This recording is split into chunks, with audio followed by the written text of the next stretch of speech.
of a lesser intelligence than Adam. There is no indication to that at all. But in this particular situation, Eve was tricked. And she listened to what the serpent was saying, and she acted, but she doesn't bear the brunt of the disobedience because she was fooled. She was tricked. Adam, however, who was standing with her when the whole thing went down, Adam knew exactly what he was doing. And I don't know if Adam reasoned in his mind, I don't want to go back to being alone. Maybe that was part of his thinking. Although he should have trusted that the God that brought Eve to him, if she were to die because of disobedience, he had more ribs. God could have just taken another one and made him another one, you know. But for whatever reason, Adam, with his eyes wide open, accepts the fruit from the hand of his wife, and he then bears the brunt of what God has to say to them later, and the actual disobedience of the command. Now, there's something that, and I know I've taught this in the past, but repetition is the mother of memory, so I'm going to share it again. The process of what happened here. Considering all these things that went into the mind of the serpent or Satan as he was laying it all out and planning it, and how he was able to lure them in, the way it happened with Eve is very, very simple. There's 4 steps. The first step was a picture. And this is where, with us today, every temptation begins with a picture. Maybe not a picture here. It might be a picture that comes in through the ear gate of something you hear. It might be something you think about.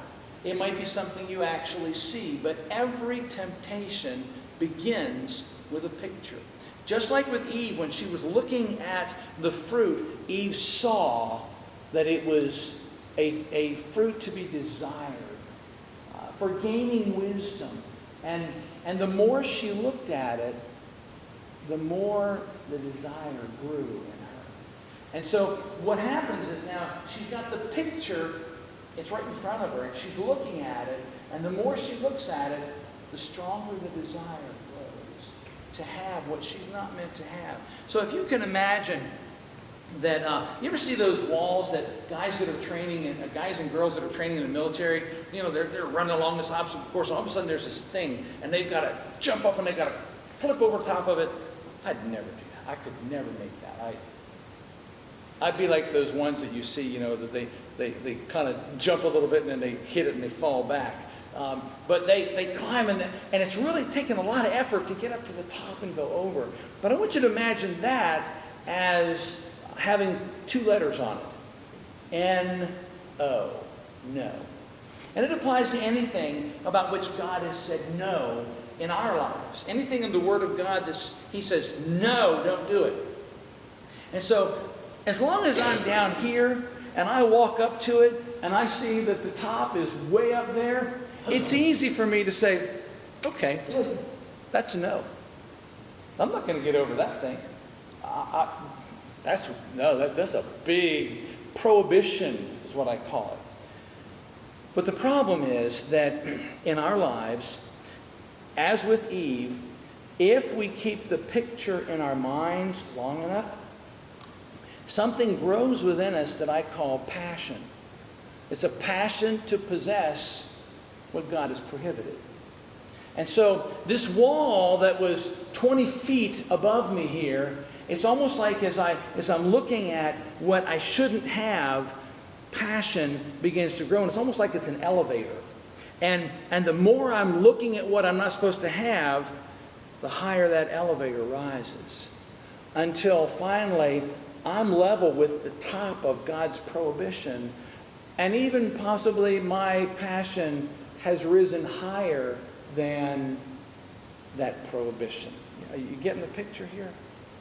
It didn't happen until there was a look, and then the look entertained grows the passion like that elevator until I rise to the point where it's very easy to step over what God has said. As long as I keep passion out of the picture, and I keep that prohibition of God, it's this massive, whoa, I'm not going to do that. That's too big. But the longer you look, the stronger the passion grows until you're able to step right over that wall of prohibition to possess what God has said no about. And so in that, there is a key to helping us to resist temptation. You don't resist temptation when you are at the top of that thing about to step over. That's the wrong time to try to resist temptation, because it's not going to work.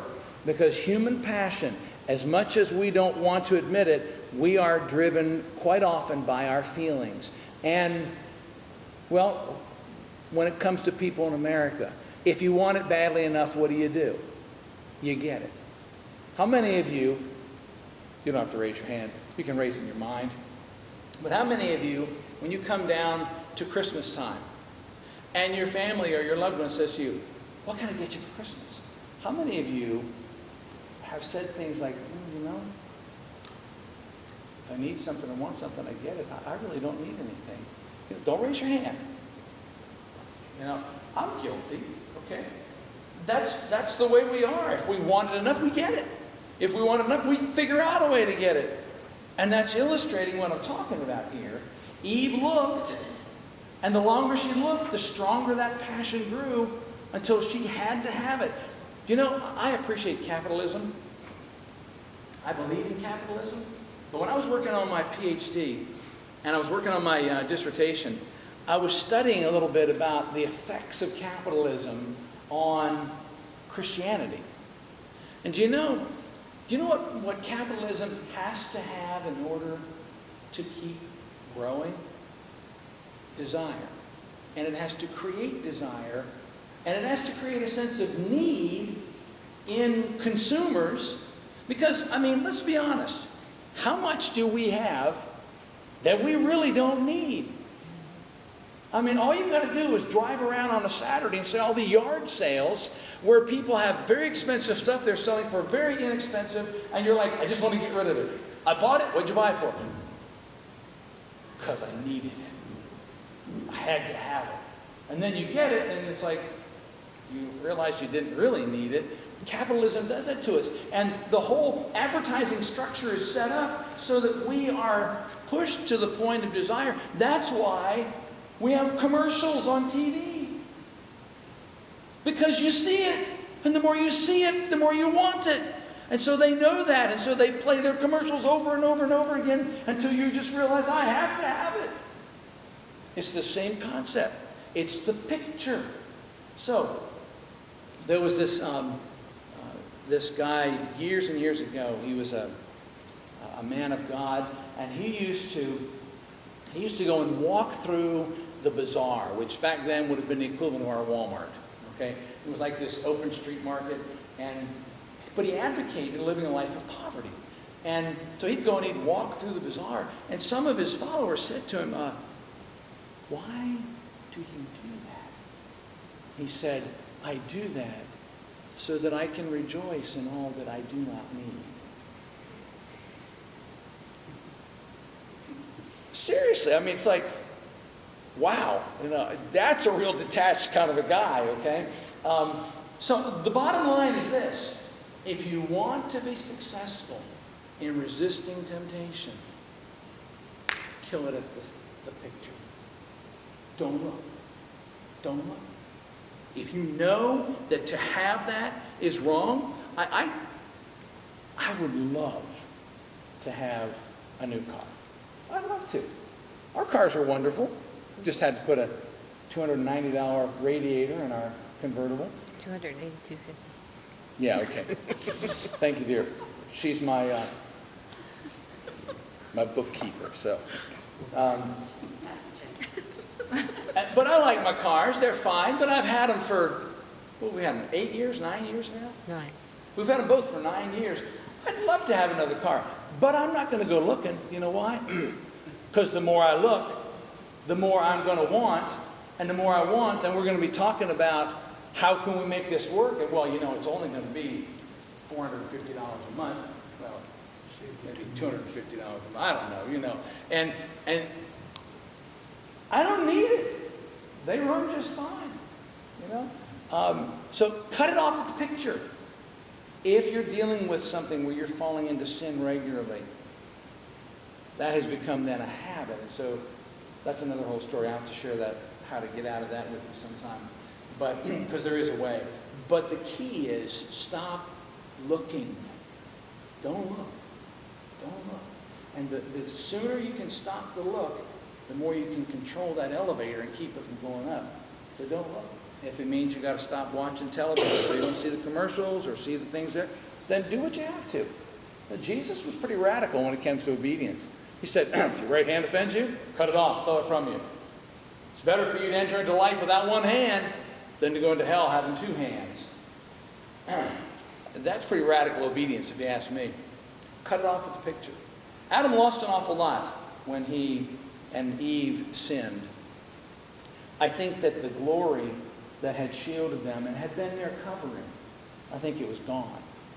And this incredibly intelligent man and woman who, before the fall, knew that God knew everything, knew that God could see everything. Look how they've fallen when they have eaten of the fruit, and they look at each other, it's like, and they're ashamed, and they hide themselves when they hear God walking in the garden, as though that's going to do any good. They knew that at noon that day. They knew that nothing could hide from God. And yet now they have fallen so far, and death has now become something they've internalized, and they think they can hide from God. And so instead of the Father who puts his arm around their shoulders and walks and talks with them, they're hiding out of fear. It's a terrible thing. And today we are still reaping the benefits or the consequences of Adam's fall. I hope there's been some stuff I've shared tonight that can help you to learn how to resist. Be on the guard, because the devil is out to get all of us. Even if you have been walking with the Lord for longer than I've been alive, the devil's out to get you. Maybe you've been walking with the Lord for 2 weeks, the devil's out to get you. So if you're anywhere in between there, be on your guard this week. Let's pray. Father, thank you for your word. We're saddened by what we have shared tonight, but encouraged because we can learn from Adam's mistake. And we ask you that you will help us to be more successful in fighting off temptation and in resisting, not questioning you. Help us, Lord, not to exaggerate your guidelines, not to believe them in our hearts and exaggerate them ourselves.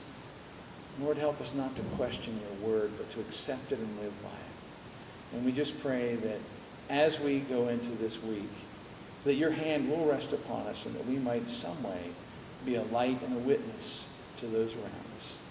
In the name of Jesus, we pray. Amen. Have a great week.